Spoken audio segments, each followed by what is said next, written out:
It's time for ignition and straight up automobile pimping.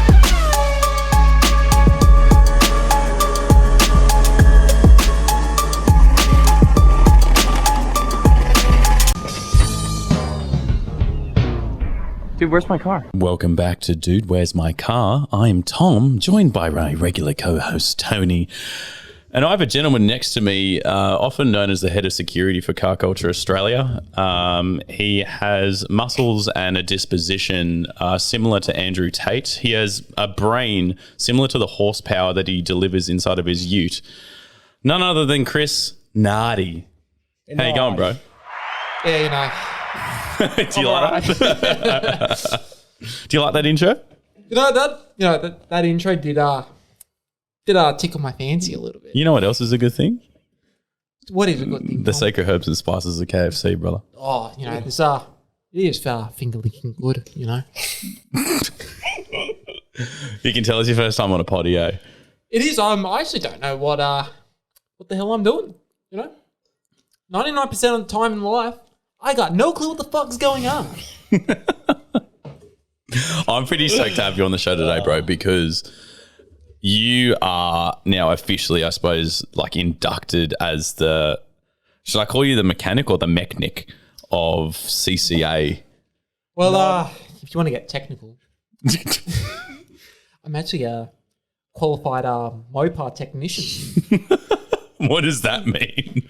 It means in the eyes of Mopar, one of my favourite car companies, because of the Hellcat. Hellcats are quite nice. I'm a certified technician, so I can do all warranty work. Anyone that's got a Hellcat, let me know. I will buy it off you for probably $5 grand. $0. $5 grand max. I'll buy an entire Hellcat engine for. You've got a thing with putting Hellcat engines in every single car that exists, eh? I do, yeah. You know what? I'm terrified about filming the series with you, mainly just because I know I made a promise that I would engine swap it if we break it, but the fact that you're the lead mechanic on the show for the Miata is kind of making me a little bit nervous. We're playing by my rules. Yeah. I did see that yesterday when we were putting the wheels and tyres on. He wanted to drop the jack stand. Oh, yeah. Dude, that was sick yesterday. I've never seen that in my life where they bring out the I don't know what you call it, but the bagged jack stand. Can I call it a bag jack? What the fuck is it called? The airbag jack stand. Airbag jacks. I've never seen that in my fucking life, and I want one. We need to buy them. Well, there's first of everything, you know. It's the closest I'm going to come to being bagged on a car, that's for sure. Because I know you two fucking love bags. Oh, we'll get into that slowly. Depends what bags you're talking about. The good kind. Still don't know what you're talking about. There's too many. All right, Thanks, before Dan. we get into it, introduce yourself, Chris. Let everyone know who you are, what car you drive, and who the fuck are you. Sup, gang? Yeah, my name's Chris. You know. Naughty. Yeah, Nati. Nati, not Nati, not Natty. I've spent the last 23 years of my life correcting people. I'm kind of over it, so I just tend to let it go. So I could tell by the way you said it just now. however you want to say it, honestly, I don't care. I won't correct you, but I'll forever hold a hatred if you keep going. Let's be honest, it's your alias 60 Thunder. Oh yeah, 60 Thunder. Too savage. Too Savage, which is the M2, which we'll get into that. 60 Thunder's a Ute, which I think I'm most known for. And my little daily Toyota Echo, you know, that thing's a weapon. Arguably the most important vehicle in your array of vehicles. Yep, we're actually starting a series on that. As of now, apparently. Eventually we will.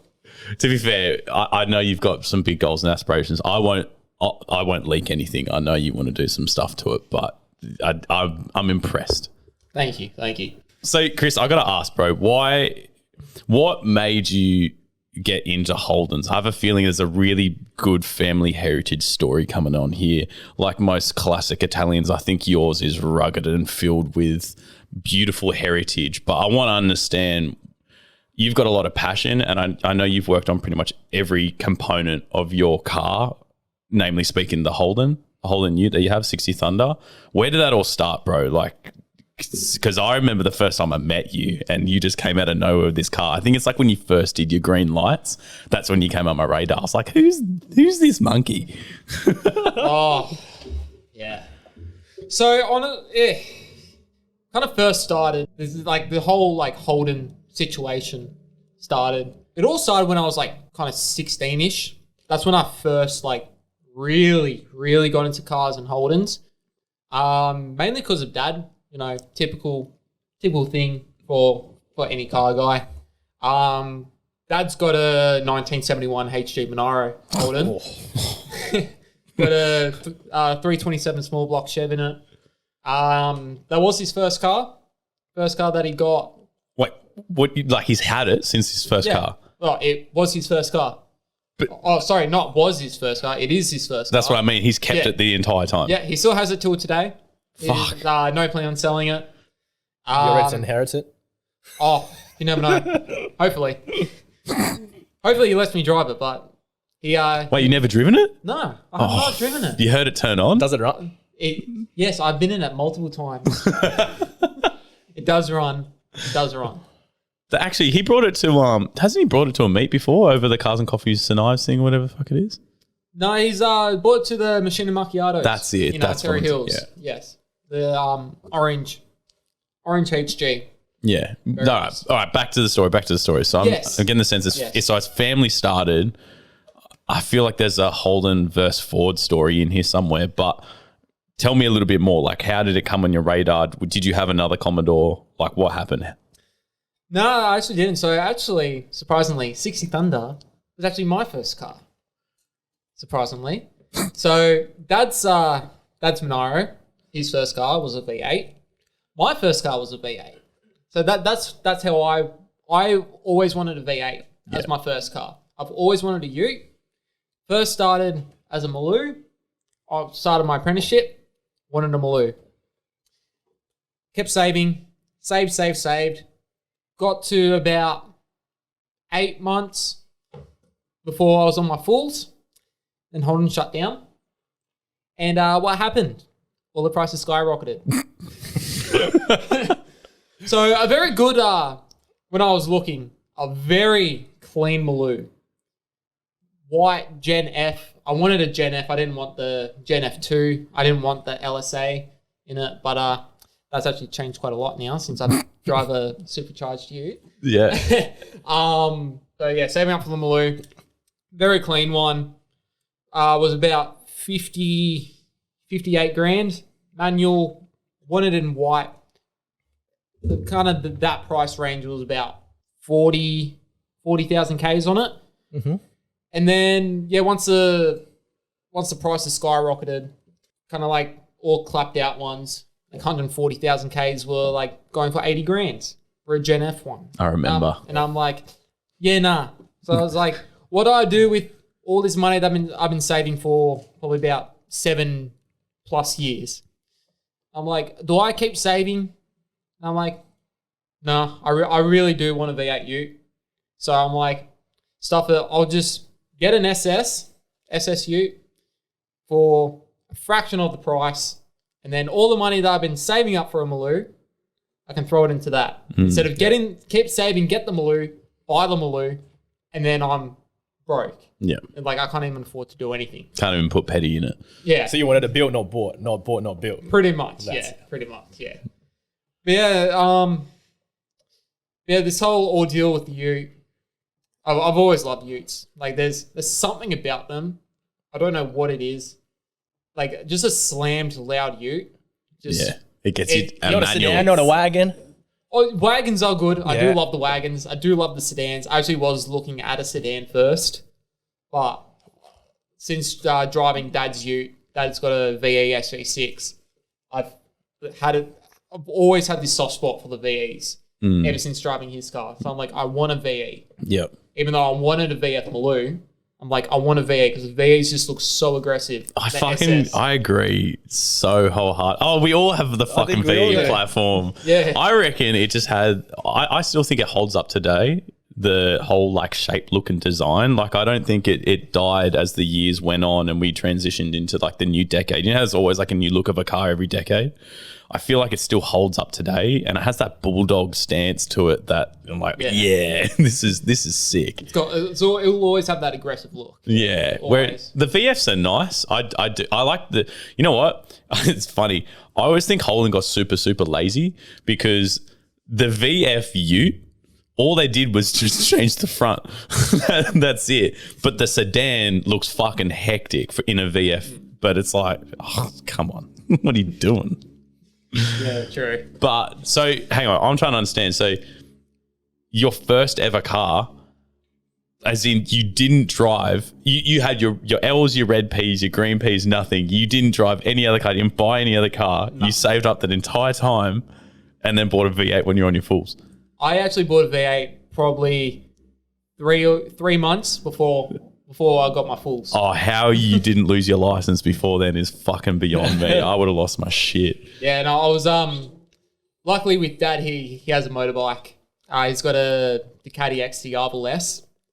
So he used to ride that to work, and he still has the Ute. So I was just driving the Ute to work. So I was actually very dedicated to getting a VE SV6, doing that up. And then once I got my fulls, get an SS and then swap all the parts from the SV6 over. But then Mum and Dad talked me out of it. They were like, why would you spend, for example, 25 grand doing an SV6 up where you got to pay rego, pay insurance, pay for fuel, because I'll be driving around a lot, pay for fuel, possibly a full tank every day. Something like that on my P's, because I was very like that. Very believable on a Commodore. I was like that on my P's. I was probably every weekend I was driving to Wollongong with the boys. Yeah. Shout out to the boys. Oh yeah, the boys. You know. Yeah, and then they said, why would you spend all that where you can save that? You have the opportunity to drive Dad's car, where I kind of rarely pay for fuel because Dad's got a fuel card from work, luckily. Do that. I don't need to pay rego, don't need to pay insurance, don't need to pay anything like that. And those about 3 years of driving on my P's, I can save up for a V8 Ute, which I'm actually very glad that I did. Yeah. Your parents are wise people. Oh yeah, they are. You know, typical Italians. You know, Nonna's next door. Oh yeah. I'm surprised you listen to them. Oh yeah. Well, I that's because they kick him out if he didn't listen to them. Well, at the start, I was like, no, I want my own car. I want to do it up. And I think that's everyone's thing. Everyone's like, I just want my own car and I want to do it up. As soon as you got your license, whether it's your reds, greens, you're like, I just want my car. I'll do it up. I don't care if I spend more money on it. I just want one. That's it. End of the day, I'm so happy that I did listen to them, because I had all this money to kind of throw into the SS when I got it, but still had quite a bit left over. So I was still able to go out. I was still able to buy things. For me, I was still able to buy a shit ton of things for the Ute when I first got it. Yeah. Okay, so what year did you get the Ute, the V8, your first car? So I got that a little over 3 years ago. Shit, has it been that long? I'm actually very surprised it's been that long. I thought I only got that thing like last year. It does kind of feel like that. It's hard for me to recollect sometimes on like how much shit we've actually all done together in like the past year and a half alone. I'm like, oh yeah, like that wasn't that long ago, but it was a long time ago. Like I remember the first time I messaged you on Facebook, and this is what I mean about your green headlights, because you just installed them. And I remember I went to the DY car wash, and I'd been there probably like an hour and a half before you did. And I did it, and then you posted up a photo of you there, and I was like, motherfucker, like I was just there, and I don't know, and then I saw you at that fucking meet before we went caught up, and I was like, oh shit, this thing is sick. That was actually a very, very funny night, actually. That was when you were a little bit rowdy with what you were... Speakerphone. With the speakerphone, some naughty exits in the exhaust. We'll get to that later. We'll get to that. Moving on. So you bought it about 3 years ago. Yeah, so it's kind of shit. I actually forgot what it was. It was like October 2020. I bought it. I think it was like 21st of October. We're getting pinpoint detail right here. I still remember the time. I think it was like 6:14 p.m. What did you pick it up in? So the guy, he was from out west. He Shout out West Sydney. I think he was that, like, he wanted to sell it that bad that he actually drove from West Sydney to Brookvale to Dad's work so we could put it up on the hoist and have a look at it. Because he was that keen getting rid of it, he was willing to come all the way out here just for us to have a look at it. Was it mutilated? Yeah, it was. Yeah. What was on it? Tell me. Quick mods. Quick shit mod list. Go. It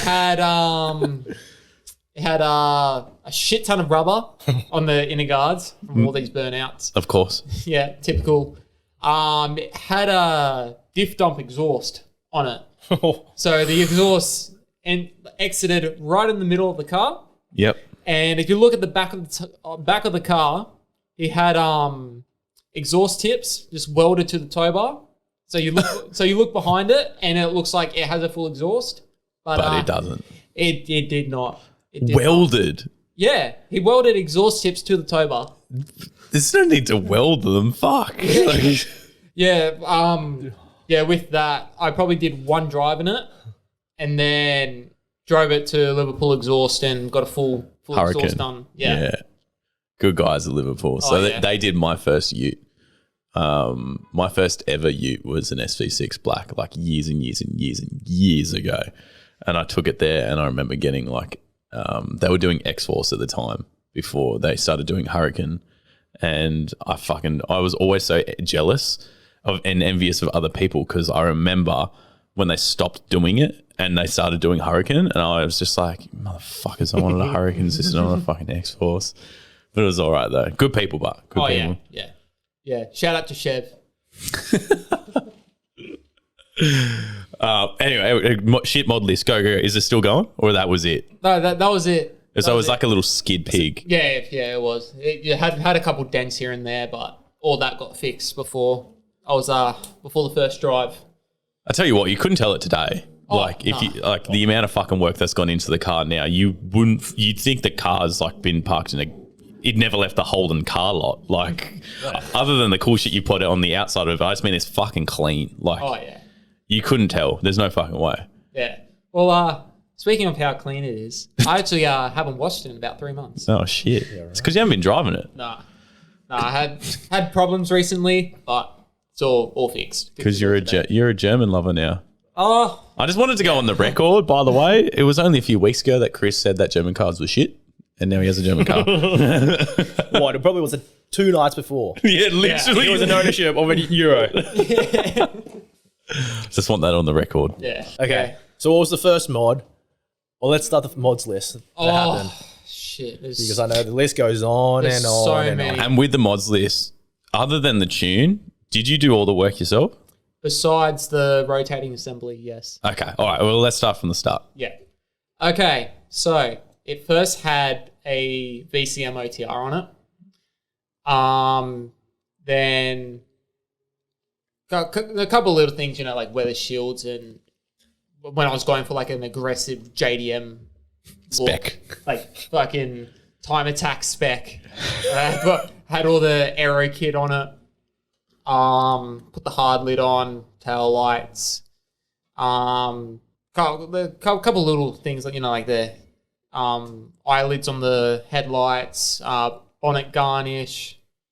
So you started with like the show look before you went with anything performance. Pretty much, yeah. Then that's pretty much how it stayed. Oh, then all the lights in the interior, starlights, things like that were all done while I was still on my P's. Yeah. Wait, so you're not driving You're not driving at all? No, I didn't. I wasn't driving it at all, and I did all this shit to it. How did you not just go, Dad's not home, I'm just going to give it a little quick turn and just fucking go for a little. Well, funny thing, It did happen. the car was actually Mr. Police Officer. it was stored at Nonna's house. Oh. So Dad was nowhere near. So I was able to drive it out of the garage onto the driveway, give it a couple of revs here and there, Yeah. and then drive it back in like nothing ever happened. Not even to the roundabout and come back? Nah, I was too scared. Too scared. Yeah, because Nonna would tell. Oh yeah, she would. But yeah, so after all that, Dad actually drove it from Nonna's to the panel beaters to get the. I got a new tailgate done because that shit was dented in. That got painted. Hard lid got painted. Front bar got painted. Bonnet got redone because I had dents in it. From when they go to close the bonnet, they push down on it. Never push down on your bonnet with your hands. Let it close. It is heavy enough to close on itself. It is. I don't know why people push down on it, especially when it's hot, especially if it's a black car as well in the heat. Yeah, I don't want to talk about it. You'll dent that shit so easy. And then after that, I picked it up. And it was first day on my fulls, so I was able to drive it. I drove it to my work at the time. Did oil, pretty much a full service on it. Full service on it. Then after I was driving around like that for a bit, probably for about 5 months. Then I pulled the pin to bag it. So it's on. Transitioned over. Oh yeah. I gotta say, this is before. Had you met Tony at this point yet? No. No. This was before I met anyone here. Yeah. Because I've from the start I've always wanted. Even Mum knew. Mum didn't like how much money I was spending on it on the car, but I did say I've always wanted a bagged, blown, and cammed ute. Yeah. Always wanted that. So first step, I was all done. So it's got a full front and rear kit from Air Ride. It's got the Airlift 3P management system on it. Dual 485 compressors on it. All set up pretty much as a show car. It's all set up nicely in the back. It's all visible. Drove it like that. Actually, going back to before I was able to drive it, I got headlights built. Probably spent about $2,300 on it. They sting you, don't they? Oh, they're sick. They were, but these ones were absolutely shit. Oh. Like absolutely shit quality. So they're not the ones on there now? No.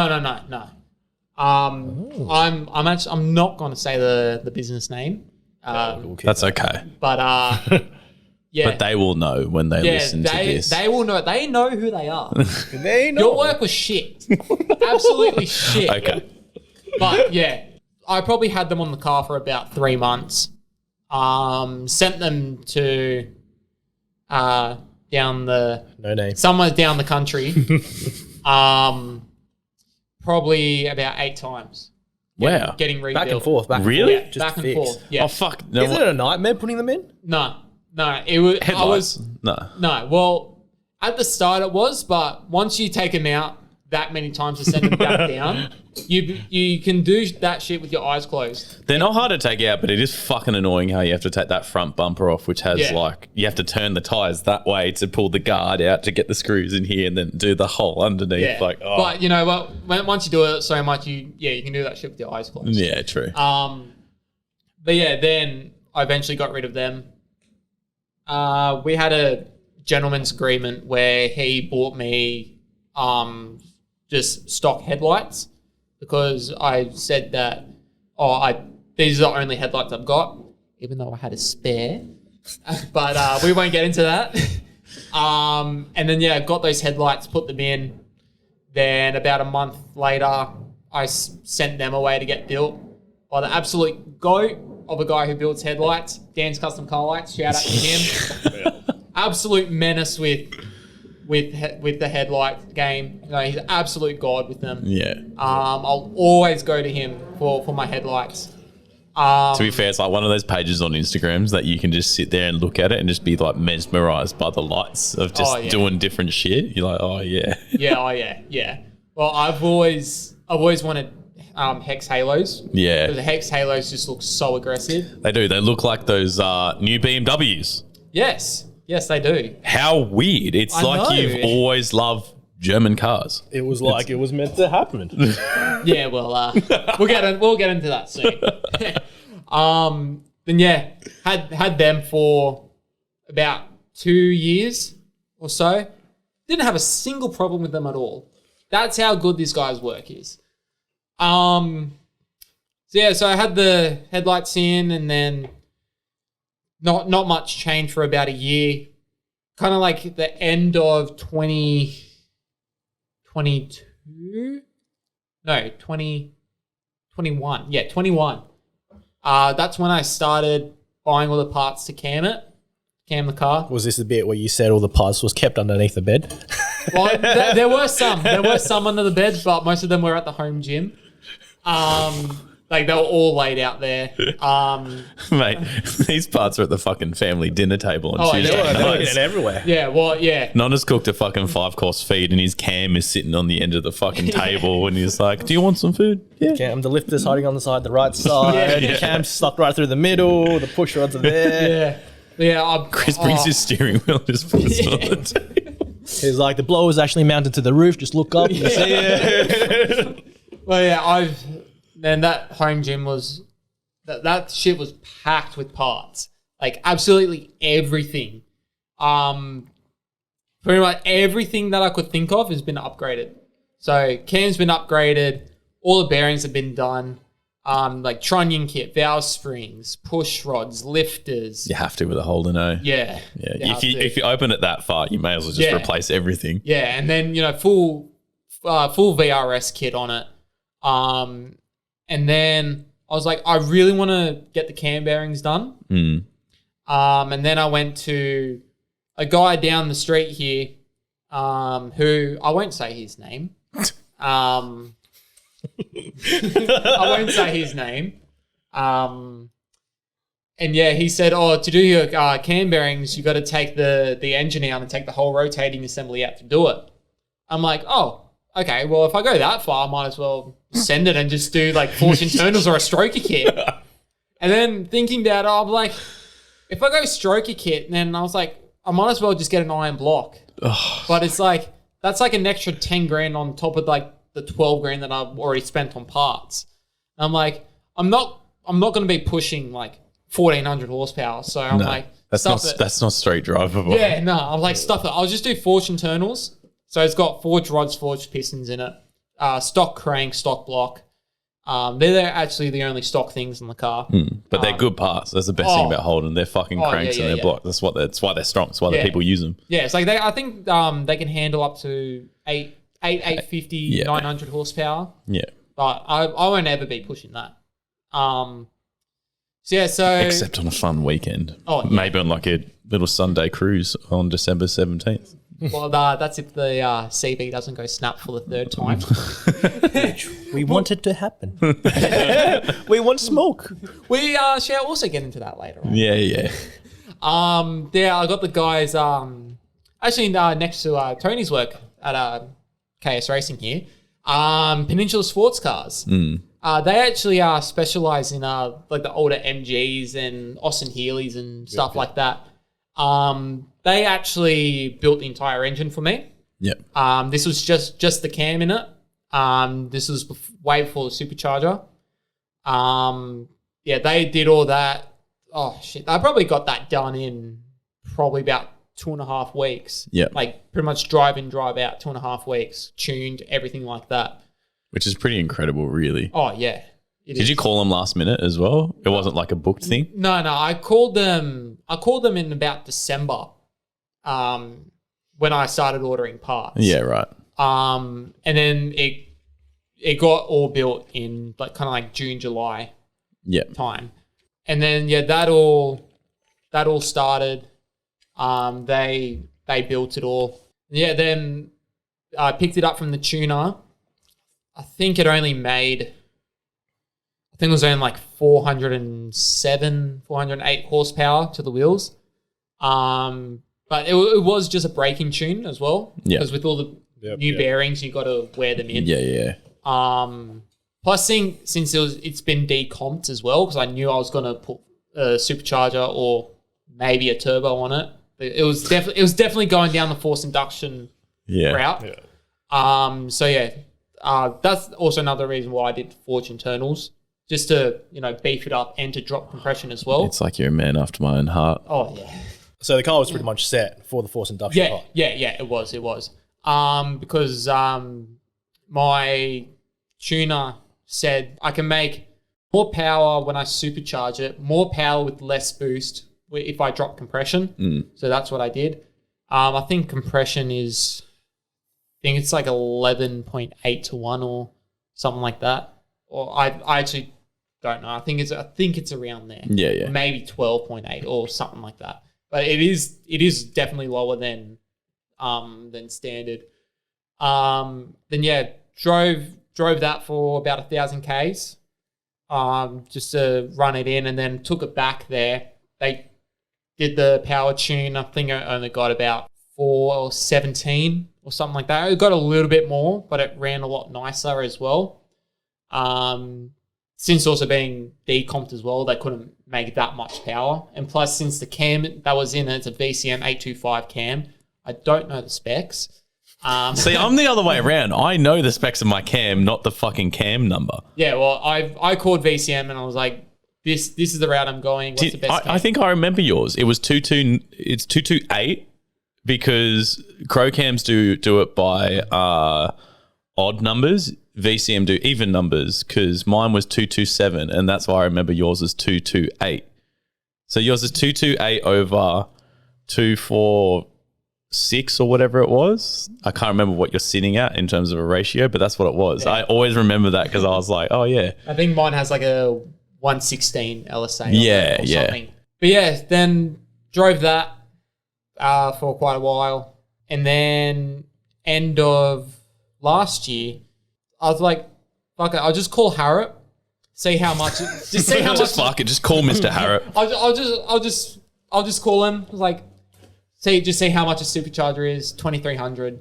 Because I didn't want to go 2,650. No need. Nah, it's just not needed. Yeah, call them up, and yeah, they gave me the rundown. About a 12-week wait. I've got to put a 50% deposit down. And yeah, they said 2,300 would be perfect for what I'm going. 2,650 will be too much. They said they didn't really say like it's too much. 2,650 is too big for a 6-litre. If I had like an LS3 or if I stroked it, 'cause if I stroked it, I would have gone either a 6.6 or a 7-litre. Yep. If I did that, the 2,650 would be perfect for it. Yep. But since I was staying 6-litre, 2,300 was perfect.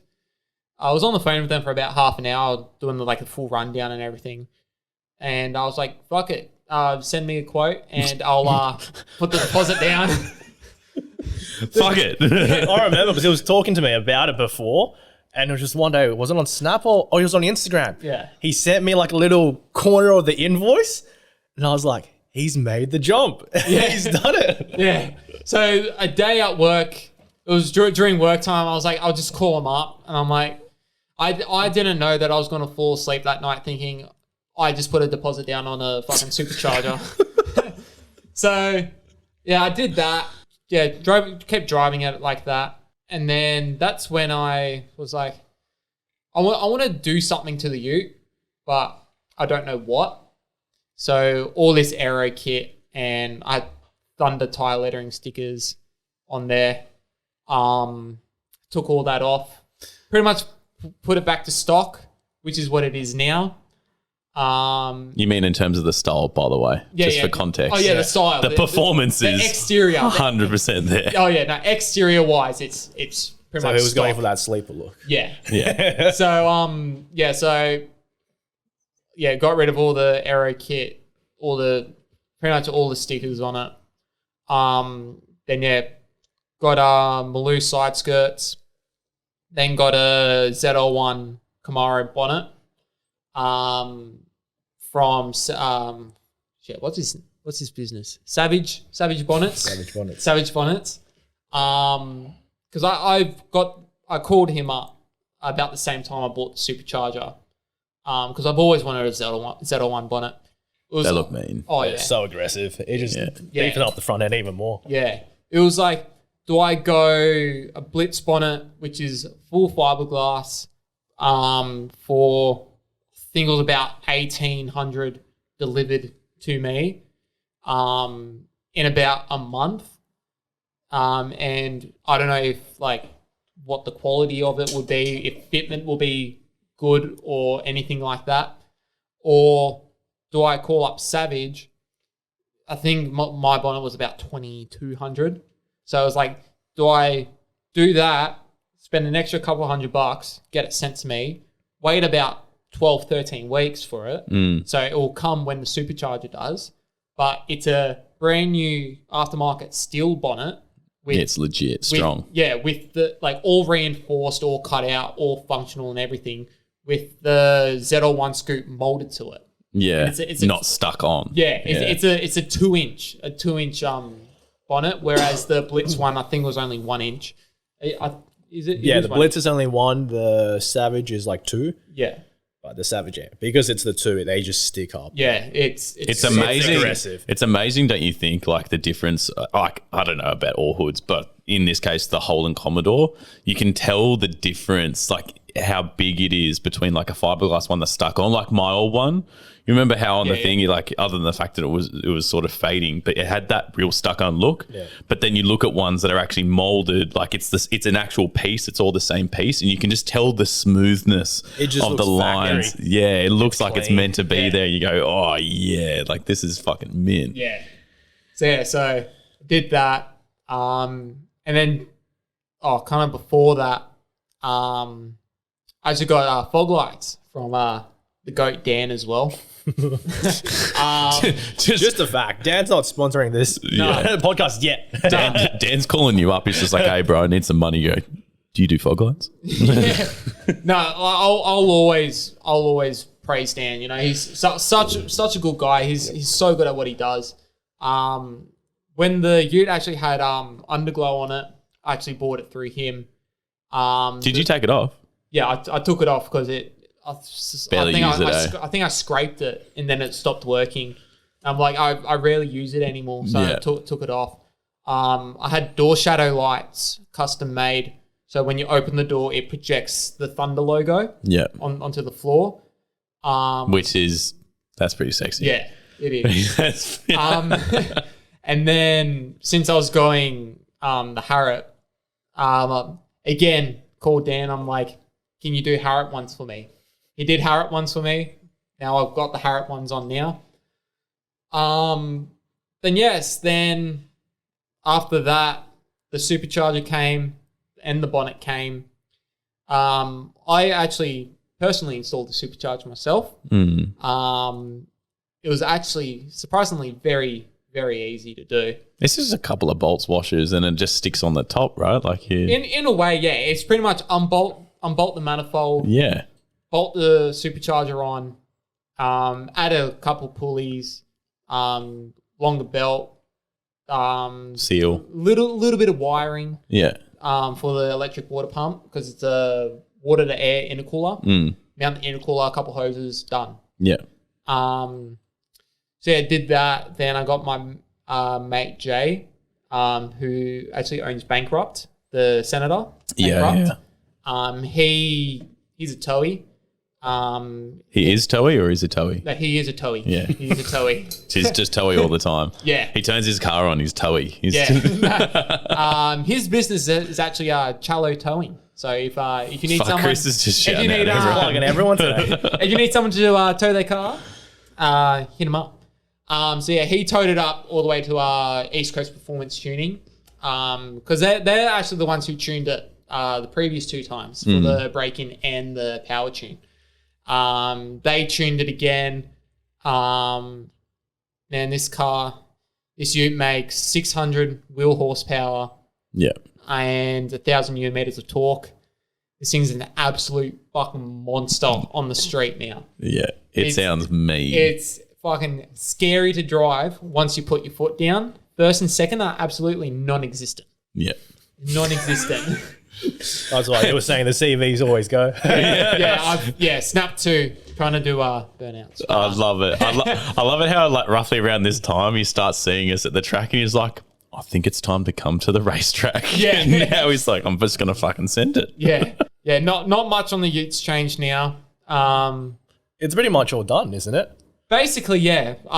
Actually, recently, before we went to hot import nights, I actually sent my headlights and headlights and fog lights. Actually, back to the man himself, Dan. There you go. I wouldn't. You know what? I wouldn't believe it. You sent it to Matt, right? No, Dan. I got him rebuilt. Because they originally had RGB halos in there. Yeah. But I got pulled over. Fuck, I wonder why. Yeah, I know. You know, surprisingly, I've only been pulled over probably about 4 Don't times. jinx Yeah. Touch wood. Well, about 4 times since owning the car. Probably Because of about the 4 lights times. or just owning the car? Just owning the car. About 4 times pulled over. Yeah. I don't know why it's only been that much. I thought because since the car, I don't know how legal the car is, but We're gonna have to cut that Is it bit how out. legal the car is or how legal you were driving the car? I think it's the car. Do you know how many times I've been pulled over? That many? One. Once. And it was right at the end, right before I sold it. And it was dead as fucking night, like 3 o'clock in the morning, going through Longreef. Like, there's nothing else but the sound of my ute. And I'm dropping my girlfriend off to the airport, and this cop, I already knew it was coming because I saw him in Narrabeen as I was coming out, leaving home. And I was just like, oh, I know this guy's going to fucking eventually pull me over. Like, why wouldn't he? Yeah. Came over, fucking randomly breath tested me, and just went, nice ute, walked off. Just that was it. I was like, I thought you were going to do me for sound for sure. I would have been, like, I couldn't imagine what you would have sounded like. Because your ute, when you fucking give it some, is louder than mine. Mine is loud when you give it, but mine's just loud at idle in general for some reason. And, oh my God, motherfucker, like, no way. Yeah. No way. I don't know how he was only pulled over once. Yeah. How loud his car was ridiculous. Ridiculous. It sounded fucking good, and I think the cops just appreciated it. Yeah. It did sound good, but fuck. But yeah, this cop, because I always used to drive on green halos, because that was like kind of like my thing. And then he pulled me over, pulled me up on that, and then I put them to white. And then they were still kind of a bit bluish. They go that weird blue, eh? Yeah. And then he said, they have to be white. So I'm like, I'll just turn them off. Probably about a week later, I messaged Dan. I'm like, can I get RGBW? So it's red, green, blue, and white LEDs instead of red, blue, and green. Making up a fake colour. Making up white. Yeah. It's when it's white, it's pure white. It's pure white, yeah. So yeah, I got all that done. It's got like the chasing rainbow, like Rainbow Road from Mario Kart. Lucky Star Superstar. Yeah. You know what? You just told everyone a super fun fact there. Hope everyone's got their notepads because not everyone actually knows that that's a thing. Yeah. Everyone thinks RGB is just like a thing, but it's actually fake white. Like Yeah. that's why you can't get it. If you're if looking look for at it. If you look at it up close, you'll see the red, blue, and green lights all on. Yeah, but you need, like, when you're searching for it and you're buying that stuff, it has to say RGBW. Yeah. For it to get the actual white. Yeah. So, yeah, that came. And yeah, then Tony told me to enter the hot import nights. So, I entered the hot import nights. And I didn't know I was going to get approved, but I got approved. With that car you were getting approved. Yeah. Oh, yeah. 'Cause, I was going under KS Racing. So, I'm fairly certain that did help. And then I did that was on, No. when was it? The 29th. 29th of October. Yeah, 29th of October. And I had my headlights booked with Dan because I needed to send them up to Brisbane for the 25th of October.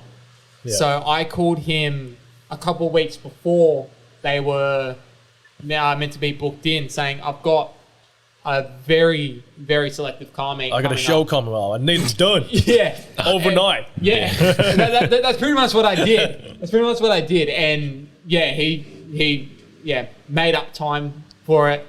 So I sent them about 2 weeks before they were booked in. Then he was just waiting on parts. That got all done. Sent it back. Had the headlights in by the Thursday for Huntingport Nights. Yeah. And then actually kind of going back to September 15th-ish. A lot of people will kind of like this. I was at home after work and I got a call. And I thought it was a scam phone call because I had about 7 scammers call me. And with all these scam phone calls, I always give them shit. They say, go to your computer and everything like that. I'm like, okay, I'm at my computer. And they go, type in what is my IP. I do that. I say yep. And they say, what do you see? And I see busty Latinas on Pornhub. And then they hang up and they're like, oh, you motherfucker and everything like that. I'm like, yeah, I fuck your mother and everything. Like that. I'm like, oh, fuck yeah, I'll waste your time if you want to waste mine. So going back to this phone call, answered. I'm like, hello. And you go, hi, is this Chris? You go, yeah. He goes, oh, it's Maria from BMW. How you going? I'm like, yeah, good. How are you? And she goes, oh, I'm good, thanks. I was just calling about your new BMW. I'm like, I'm a Holden fan. You go, do you know who I am? Do you know what I drive? Like, did BMW come out with V8s? And at this point, I thought it was a scam phone call. So I'm like, yeah, what one? And they go, oh, your new M2. And I'm like, yeah, what about it? And she goes, oh, what do you think about it? I go, yeah, they're all right. They're all right cars. Just flashback. It was only 3 days before that Chris was shitting on German cars. Yeah, literally right here, packing shit up. He's like, fuck Euros. Yeah, I'm like, I'll never own a German car. They're broke. Yeah, never own them. They're shit. And then, she said, hi, it's actually Maria from Motorculture. He actually took the major prize in the brand new BMW M2. I'm like, fuck off. Are you serious? She FaceTimed me while she was live streaming. I wasn't on the live stream. Then I showed mum and dad. Mum and dad said that it was fake. Yeah, typical Italian. Yeah. They're like, but it's like I'm on FaceTime with her and she's showing me the car. And I'm telling mum and dad, it's like, these are the people that like did the track walk in the Silverado. Because I'm a VIP member there since the start of the year. And funny thing is, I only became a VIP member just to enter the track walk and the Silverado. So I want that fucking Hellcat. anything with that V8 power, man. It's just like, feed it to me. And then I was like, I'll just stay a member. And then this happened. And then I actually picked it up about a month or so ago from the Cars and Culture event at Bankstown. They did all the like the handover and the presentation and everything there. Do you love how we rocked up all fashionably late? Oh yeah, typical. We were like, yeah, we'll get there early. We'll be there on time. Yeah, and then we did the arcade and everything. Gus and I did the arcade. We did the go-kart. Fuck, I want to get into go-karts, eh? How With good was all that of go-kart? you. That was there. so much fun. I tell you what, though, I'm a fucking idiot for not working out how that boost button works on that track. It's not like the other ones. Normally, they like limit you have to push it, and then you do. I didn't know you had to hold it down. Yeah. I didn't know that. It was until Hayden said he was just holding it down and it was working. And I was like, what are you talking about? Well, funny thing about that is Maria actually texted me the other day. She wanted me to go to their next Cars and Culture event. Because you want another car? No, I No. didn't.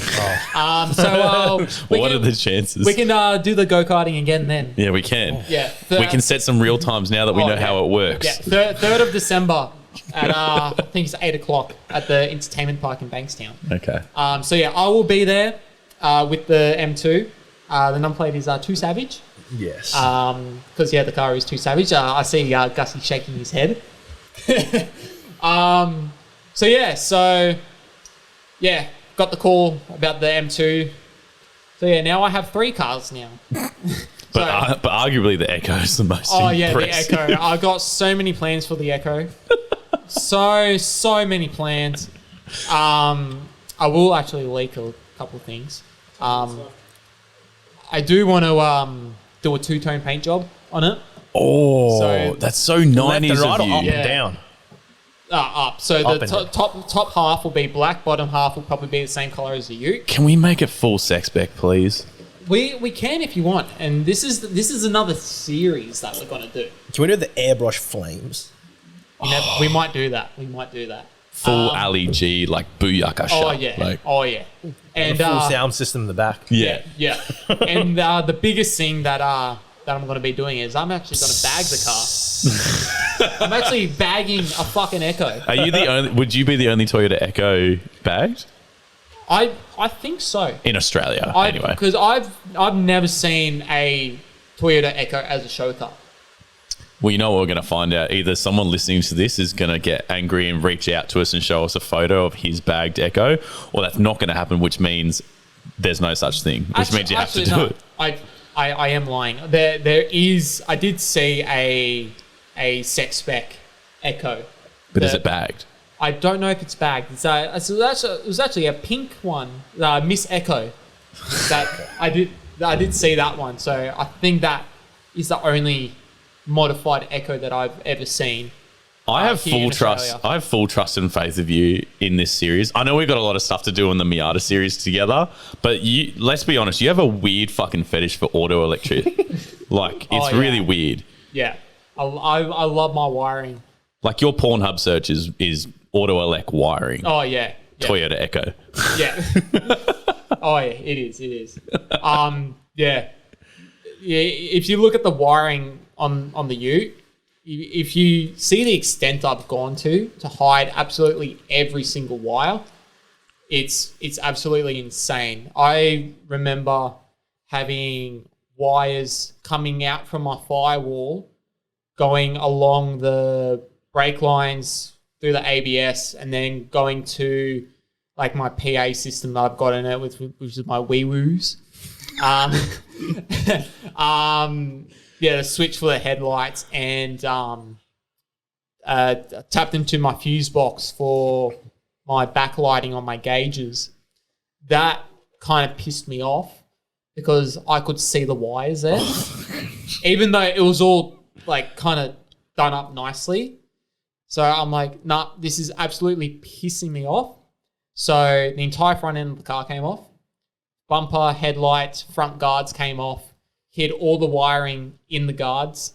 So you don't see a single wire, like additional wire in the engine bay. Can I just say, you have proof of this only because I swear to God, I've never seen a man in his garage with his Holden with his car apart that many fucking times. And it's not the same photo, but just for proof, you have to post up literally by date. It'll be the exact same frame. Yeah. 3 months apart every time. It's put back together, off, put back together, off.